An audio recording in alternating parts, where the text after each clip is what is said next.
Proverbs 15:1 says, a gentle answer deflects anger, but harsh words make tempers flare. Wrath can bring about lasting damage to relationships. And then you try to come back with things of, hey, you know I didn't mean it. That's not what I really think. But it's what you said. And what it communicates to that person is, you're not as important as my wrath is. I need to get it out, and you have to take it to make me feel better. You think, well, Pastor Dave, this isn't a very thankful message here. Well, for the people on the other end, it is.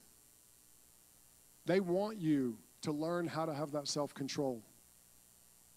They want you to learn the difference between anger and wrath. Because oftentimes they're the ones who pay the price.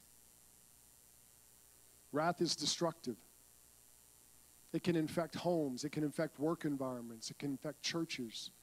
It can infect anywhere you are, because that's where people are. Put this in your notes. Wrath can destroy relationships and hurt our witness for Christ.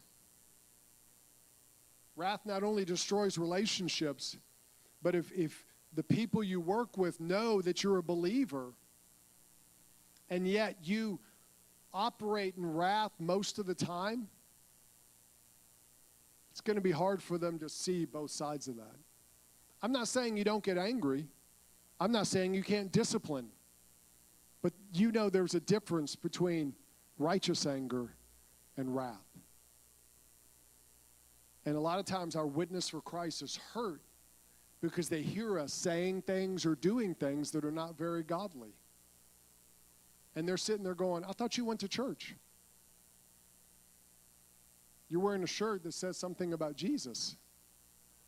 And yet you say those things.